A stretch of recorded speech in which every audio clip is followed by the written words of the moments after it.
I'm Josh Bailey with the Pima Post, and I'm here with Jeff Gabbitas. He is the department head of ASL, ESL, TRS, as well as discipline and coordination. So, Jeff, what exactly is ASL, ESL, all these different departments that you work in? Sure, yeah. ASL stands for American Sign Language, so that's the discipline that teaches sign language to the students who come. ESL is English as a second language, so our students whose English skills are not up to college standard can take those courses so that when they enter the courses like Writing 101, they're ready for those courses and the other courses, of course, the other programs that they'll be entering into. TRS is Translation and Interpretation Studies, and that's the discipline that I'm also the discipline coordinator for as well. So I teach a lot of the courses in translation and interpretation studies. Nice. And how many languages do you know, just personally? I have two working languages. In translation and interpretation, a working language is a language that you can actually function and interpret in.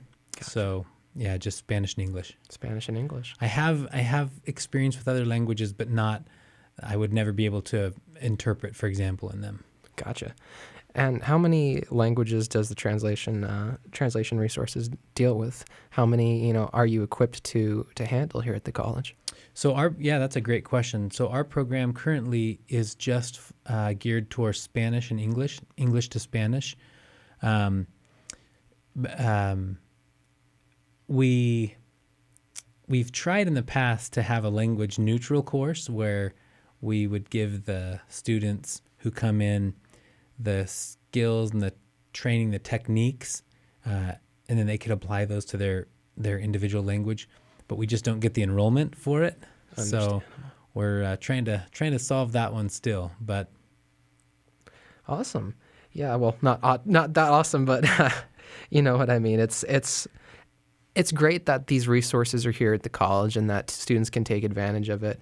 I noticed, for example, like on the bus, that's why I was asking how many languages, because I've seen these advertisements that say, hey, you need help with translation at Pima. We speak Swahili, we speak French, German, all these sorts of resources that students can utilize from all sorts of backgrounds. So it's really great that, Pima is funding these departments. So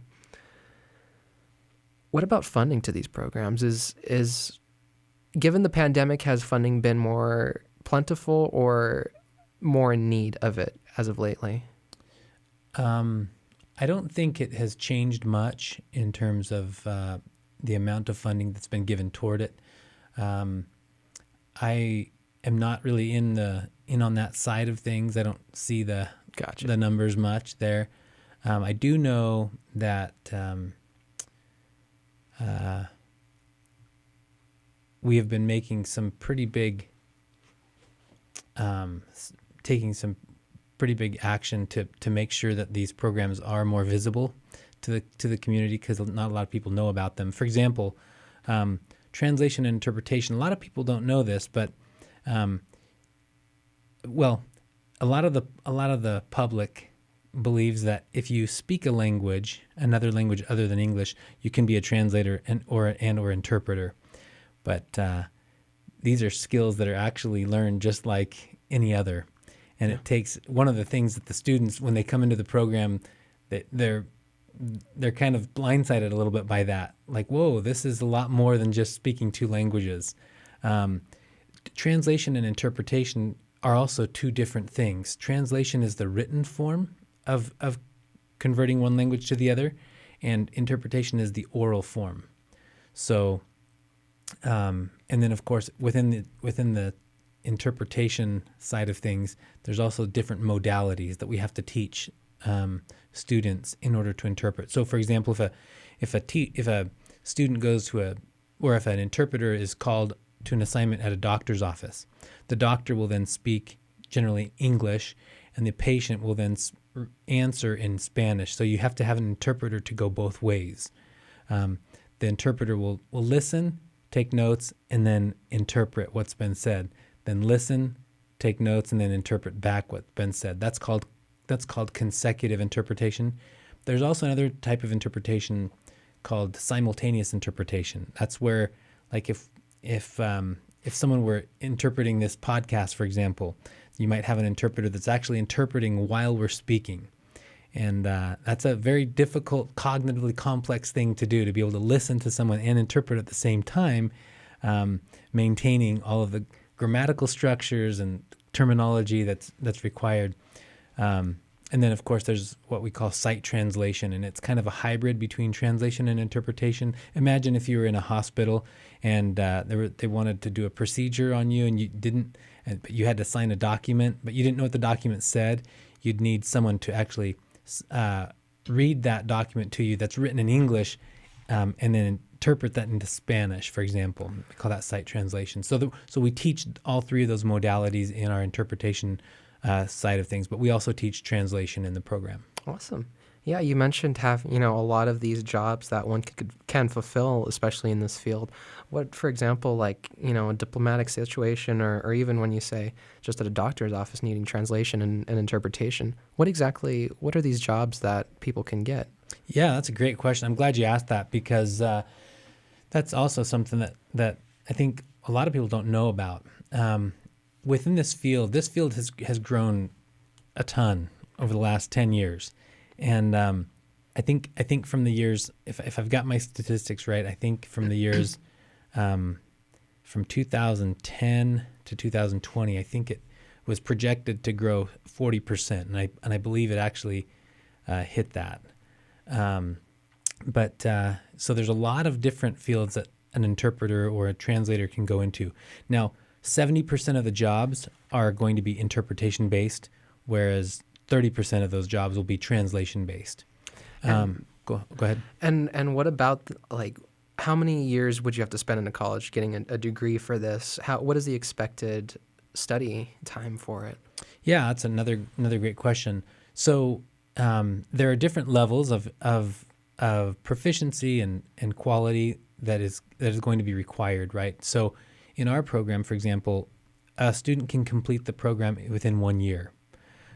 However, some of the jobs that are available might require years of experience, right? So, for example, we have a company here in town called Syracom. They're a language service provider where they will take calls from everything from 911 to Disneyland to a hospital, maybe an insurance call or a claim, and then they've got interpreters that will then interpret, right?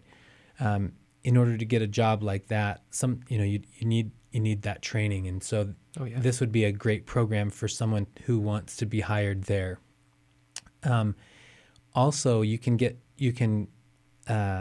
one of the hospitals, a couple of the hospitals here in town have staff interpreting, where they hire people to work in the hospitals, Spanish speakers, and they can go Spanish to English, English to Spanish.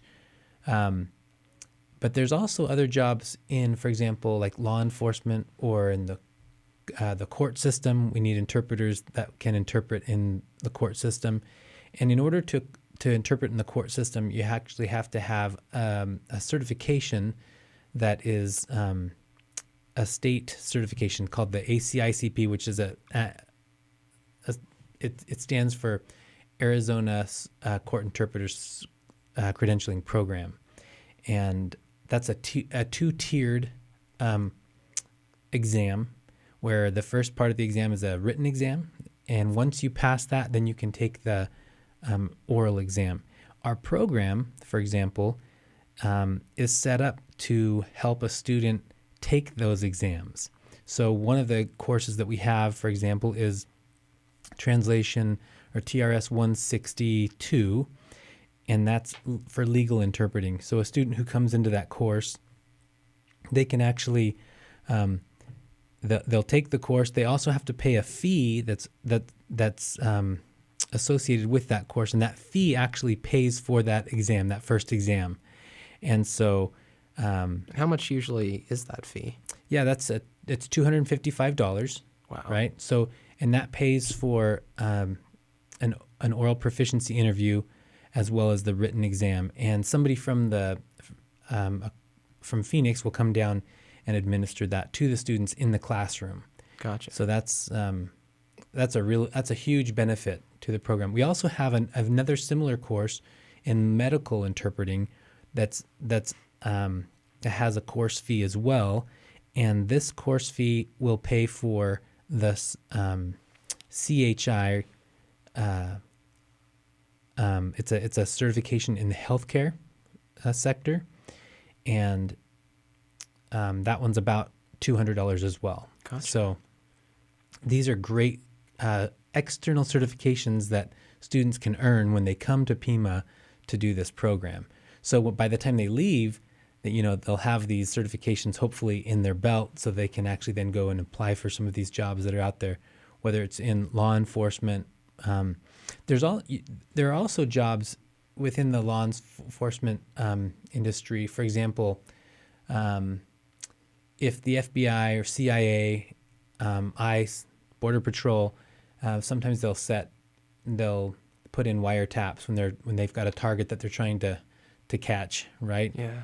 And they need interpreters a lot of times that will actually offer what's called it's an audio translation generally, so they're hearing the wiretaps, and then they have to actually kind of summarize what's going on, but they're taking it from Spanish into English, and so there are a lot of jobs there as well that can be done. So considering all these jobs, translation and English as a second language, teaching these specific language-based fields, there's also the language of silent, ASL, English or American Sign Language. When you sign with your hands, that's also a very, very different language in its own. Given that, what's it like teaching ASL? What are the importances of having this at the college? Yeah, that's a great question. I don't teach ASL because I don't know ASL, but I've observed some of the teaching in the courses that our instructors give. That's part of my responsibilities to do that, and we have some fabulous ASL instructors. It's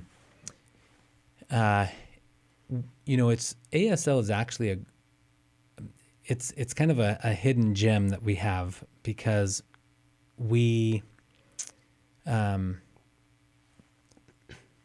reach and teach members of the deaf community, so that we can be more inclusive, learn about the deaf community, and then kind of bridge that gap. So that's a huge benefit.